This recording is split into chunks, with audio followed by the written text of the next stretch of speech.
Hello, today we're going to look at how to find trainings in the Arizona Early Childhood Workforce Registry. So once you log into your registry account, over here on the left-hand side, you might have to scroll down a little. We're going to look for the Find Training Event button. Go ahead and click on that. From there, there's a number of ways to search for the training that you're interested in taking. So under Select Search Category, we're going to drop that down. So we can look for core knowledge areas. So if you're looking for something specifically in maybe effective interactions, you could click on that. Each training that's added to the registry, the instructor is required to add a workforce knowledge and competency area. So every course is going to be aligned to one of these specific areas. So that's a way to search.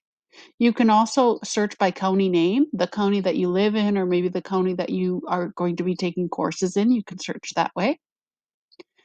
Course description, if you know some of the keyword terms or the topics that are going to be discussed or that you're interested in, you can type that in. You can look by course level. So maybe you're looking for just a basic overview of something. So you can search by basic, intermediate, or advanced. The course title, if you know the name of the course, you could actually type it in here and it will search. Date range, maybe you have a week that you're off and you want to find some trainings during that week, you can go ahead and search.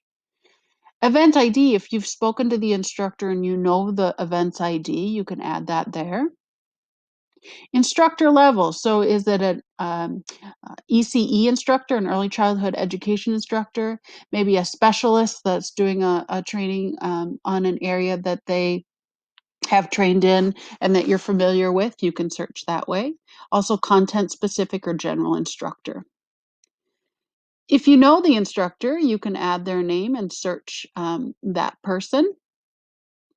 Also, if you are familiar with our regional councils or our regions, at First Things First, you can search by that region.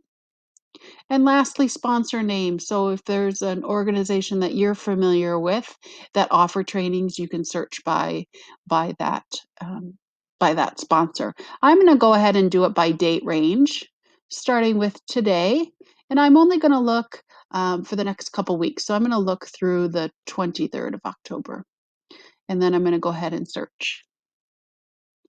Now, this will bring back all the trainings, both in person and online, that are offered in that range of dates. And you can see there's 943 results, so quite a few trainings available. That is because all of those ongoing online trainings that we have access to in the registry are listed in this search. So I can search by alphabetical. If I click this little drop down next to course name, that will bring back by alphabetical. If I want to know how many hours the course is, maybe I'm specifically looking for a training that's 2 hours long, I can search by the shortest amount, the shortest duration of hours to the longest. So this is putting that in order. You can also do the opposite and click that, and it's showing the longest amount of hours.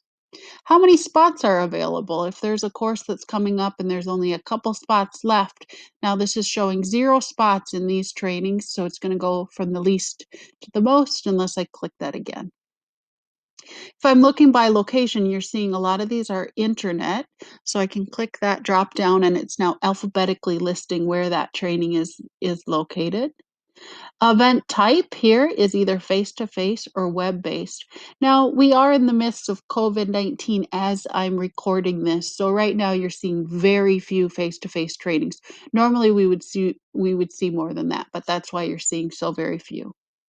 You can search by instructor name. Again, when we click on this drop down, it's going to do alphabetical by the trainer's first name. Scheduled means is it some of them are ongoing, otherwise schedule is showing the date. You did notice, see if I can get it to do it again. There we go. So anytime is generally a training that you can take ongoing at any time. The last one is by price. So if we want those free trainings first, I'm just going to click the drop down of price to get the 0 or free trainings first. There is another thing I can do. Let's see if my back arrow works. And it doesn't. It's just taking me back because I've done so many changes. So I'm just going to quickly go again to find training event. Oops. There we go. Let's do course title this time. And I'm going to type literacy. And I can also, at the very beginning of my search, narrow down. So right now it's including all events. I can do classroom only or web-based only. If I don't want to kind of go through all of those ongoing web or internet trainings, I can just select classroom only, and those are all face-to-face events. We'll see if there's any that come up right now because, like I said, most people are training online because of COVID. Let's search, and there are no results right now. So just kind of play with it. And this changes all the time. Every time someone adds a new training, it's reflected in this. So you could go and look for a literacy classroom today, and there's nothing there. But if tonight or tomorrow morning, an instructor, a sponsoring agency adds a new training, then it will be reflected. So just always come back and take a look around and see what you can find. Once you do find a training, let's see. Let's try literacy again, but include all events. Once you find a training that you're interested in, you're going to click this little button here to the left of the training. It's called a radio button. And then we're going to scroll all the way down to the bottom of the page and click View Event. Now, this will give you all the information that pertains to that course. So it gives you a course description. It tells you who the sponsoring agency is. Remember that workforce and knowledge and competency area I mentioned that every training has to have at least one of those selected? That's right here. This then gives you the schedule or the time that specific event is going to be hosted. And then this is a really important box, this event notes. This will sometimes give you information about if it's online, how do you get online? If it is for a certain group of people, it's restricted to maybe people that have already done some other course. This is the second part of it. This event notes is very important to read through the whole thing. So even this is saying when you log in, you need to go to the chat bar and type your first name, last name within the first 10 minutes.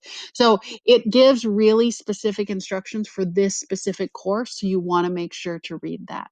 If this is in fact the course that you're interested in taking, then you're going to click enroll now, and then it will walk you through. It's now checking to make sure all of your information in the registry is up to date.